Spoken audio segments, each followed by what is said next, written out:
Аласа оянып, білім алуға асыға басып, мектепті бетке алатын барша оқушылар мен аяулы ұстаздар. Балалар, білесіздер, қазір пандемияға байланысты біздер қашықтықтан сабақ өтіп жатырмыз, я? Міне балалар, білесіздер, биыл ұлы ақын Абай Құнанбаевтың 175 жылдығы екен оқушылар. Сондықтан да бүгінгі ашық сабағымды Абай Құнанбаевтың тамаша өлең сөздерімен бастағым келіп отыр.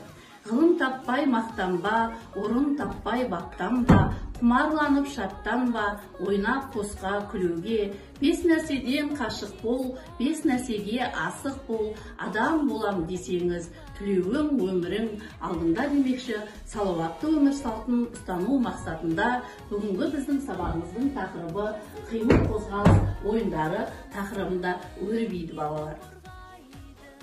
Балалар, білесіздер, бүгінгі сабағымыздың тақырыбы қимыл қозғалыс ойындары тақырыбында өрбиді балалар.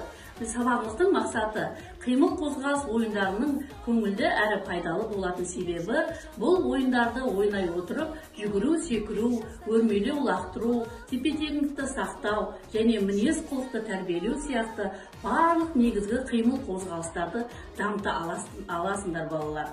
Қимыл қозғалыс ойындары көңілді көтеруге, жылдамдық пен ептілікті арттыруға жағдай туғызады екен. Әртүрлі қимыл қозғалыс машықтары мен дағдыларын қалыптастырады екен балалар. Сонымен бірге бір-бірімен байланыс жасауға, тіл табысуға көп көмегін тигізеді екен. Балалар, бүгінгі сабағымыздың тақырыбы айтылды. Қимыл қозғалыс ойындары. Қимыл қозғалыс ойындары екі түрге бөлінеді екен балалар. Спорттық ойындар және ұлттық ойындар болып, я?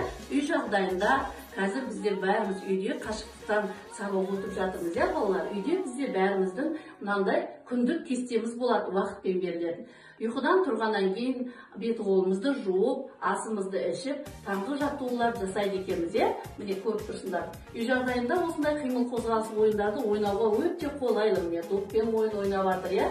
Таза ауамен шынығып жатыр, таза ауамен демалып жатыр. Міне ол осы ойындарға мына үй жағдайында балалар міне арқан тартыс, одан соқыр тете ойыны, тақия тастамақ, қуаласпақ, көтермек ойындар, міне көтермек үй жағдайында бауырларымен бірге осындай ойындар ойнасаңдар балалар өте пайдалы әрі бауырының көңілін көтеріп қояды екенсің. Міне секірмек, сосын жалпы дамыту жаттығуын жасап, доппен мысалы ортаға түспек, одан кейін ыстық картошка деген, пионербол деген, футбол деген ойындар жатады екен балалар.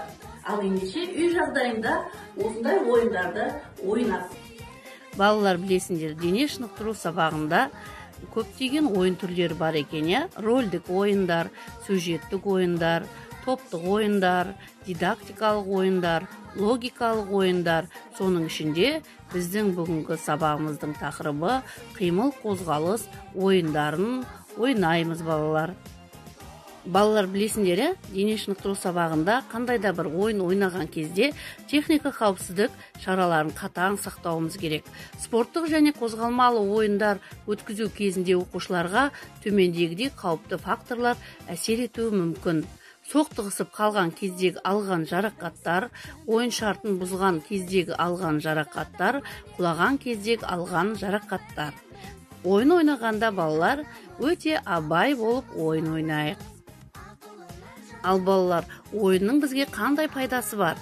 Ойын бізге қиялды дамытады, ерік жігер береді, дүние танымыңды ұлғайтады, ақыл ойыңды өсіреді, мінез құлқыңды жақсартады, жеке қасиеттеріңді дамытады екен.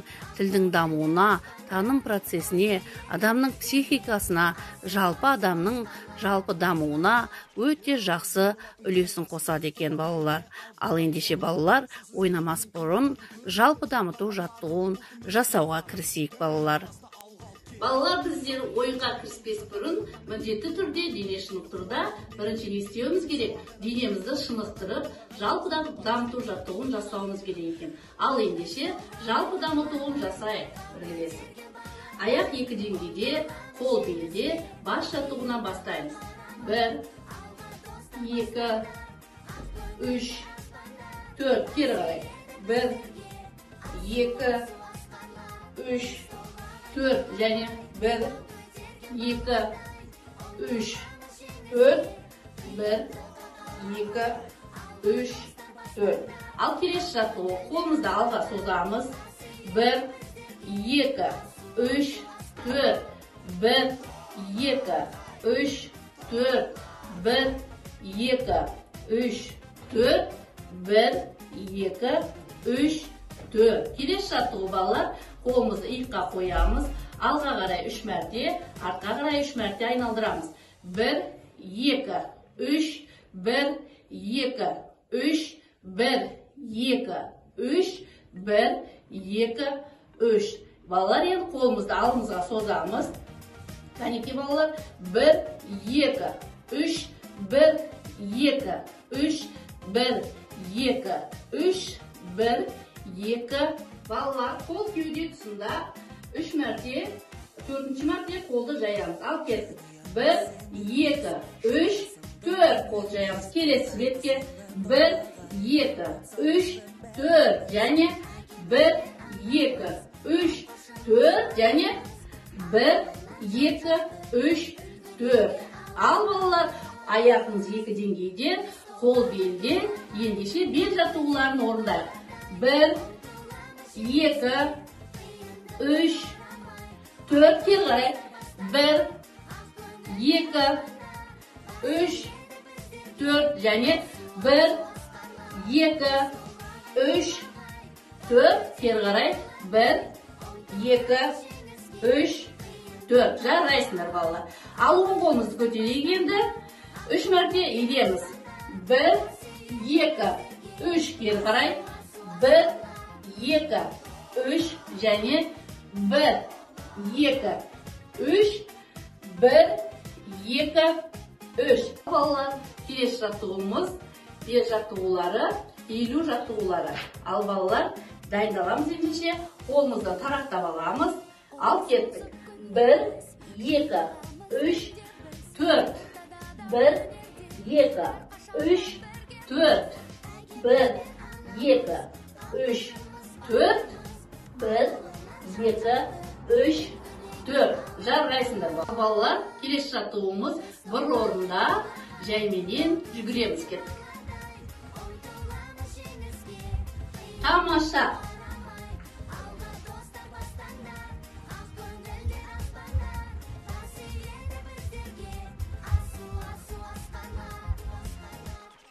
Балалар, қозғалмалы ойын арқылы баланың бойына мына жақсы қасиеттер қалыптасады екен. Отансүйгіштік, ептілік, шапшаңдық, сергектік, ұстамдылық, зеректік, шыдамдылық, тапқырлық, тұрақтылық, адамгершілік принциптері артып, төзімділікке шыңдайды екен балалар. Ал ендеше балалар үй жағдайында ойналатын қозғалмалы ойындарды тамашалаймыз ендеше. Балалар үй жағдайында білесіздер, доппен түрлі ойын ойнауға болады. Бірақ доппен үйде ойнағанда өте абай болып, техника қауіпсіздіктерін сақтауымыз керек. Абайлап допты бір-бірімізге абайлап береміз. Ал бұл ойын ыстық картошка деп аталады, балалар. Кәне бір-бірімізге жайменен допты беріп, шынығамыз. Міне балалар қозғалмалы ойындар екен. Балалар, келесі ойынымыз ортаға түспек екен. Өте қызықты, үйде бауырлармен бірге ойнасаңдар болады. Бірақ лажы болса, таза ауада, күн жылы болса, таза ауада ойнаған өте пайдалы. Ал кеттік.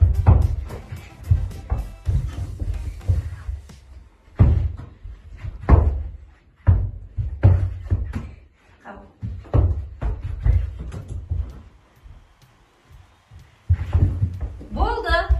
Ойнан шықтым. Осылай ойналады екен балалар. Балалар, келесі ойынымыз мына көрсетіліп тұрған көтермек ойындар екен, иә? Ал ендеше тамашалайық. Кәнеке, бауырлар бір-бірін қалай көтере алады екен? Ой, керемет. Керемет екен. Балалар, қимыл қозғалыс ойындарына секіртпеме секіру ойыны да жатады екен балалар, иә? Мына таза ауада, күн жылыда, далада ойнаған өте пайдалы. Ал ендеше тамашалайық.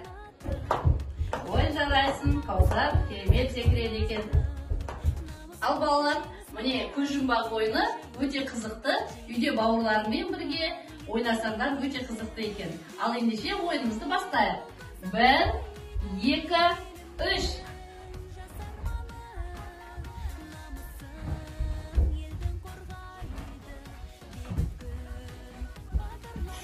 Кетіп қалдың бері.